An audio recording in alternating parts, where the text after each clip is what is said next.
Habit holes, banjos, and the Ritz. Welcome to episode 46 of the Quiet Man series. Habit holes. I read a book once. It was called An Autobiography of Life in 5 Chapters. It was like getting the proverbial slap across the face with a wet fish. I was absolutely staggered when I read it, and I needed the lesson. I'm walking down this street. There's a huge hole. I fall in it. I go, "Whoa, what am I doing here? Whose fault's this?" I flounder away. I struggle. I start blaming and thrashing away. Eventually, I crawl out and walk on. The next day, I'm walking down this street. There's a hole right there in front of me. I still fall in. I can't help myself. I struggle again. I flounder around, but eventually I find a way out. The next day, I'm walking down this street. There's this great big hole in the pavement. I fall in again. I look around. I go, oh, I know where I am. I get myself out real quick. Fourth day, I walk down this street. There's this hole in the pavement. I notice it. I walk around it.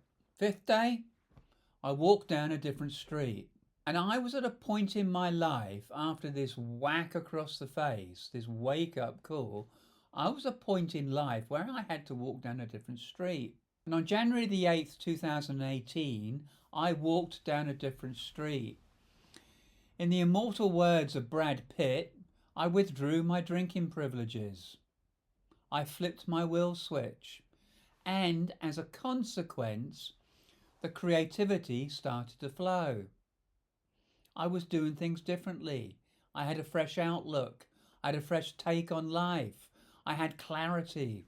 It was absolutely beautiful.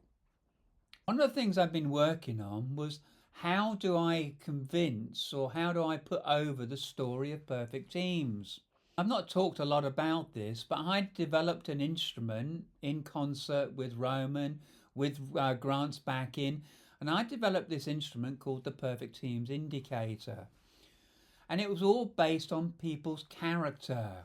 Sure, there was my conversation with Carl Jung, and we had the introversion, the extroversion, and the difference between head, heart, and gut.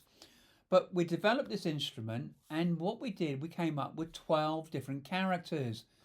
And what I did was I gave them numbers. And if you remember my conversation with Carl Jung, he turned around and he said, actually, that is quite a good take. 12 different people, 12 different characters. And I gave them numbers and I could put them around a clock face with those numbers. Thus, the idea of team maps came about. I showed them to my trusted advisor, John, and he said, Neil, this is a game changer. I showed it to some clients. They said, that is startling. I got introduced to a woman, and as I'm showing it to her, she turned around to me and she said, Neil, are you a psychologist? And I went, no, Shelley, I'm an engineer. And she stayed stum for 30 seconds. And she looked straight back at me. She said, it'll probably work then, which to me is one of the best quotes and testimonials I've ever had about perfect teams. It'll probably work then. So the headline for this was Habit Holes, Banjos and the Ritz. The habit holes we've already talked about. The banjos? Well, when you start to do team maps with all the different characters in the teams, you start to get these different profiles coming up. And what I recognised was I had these two different organisations and they had opposites. They had the intuitive side and the feeling side going against the thinking side, and I called it dueling banjos or pistols at dawn. It was just a great way of representing the different culture going on in two radically different organisations. One of my clients at the time was my wife's company, a midtown accountancy company. And one of the partners in there, he saw what I was doing and he introduced me to his networking club, the BNI. And I went along, and at that meeting, the title Perfect Teams came about because I'm sitting at the table struggling on how I'm going to introduce myself, my company, which was then called Dozen. As I'm sitting there, I suddenly go, I got it.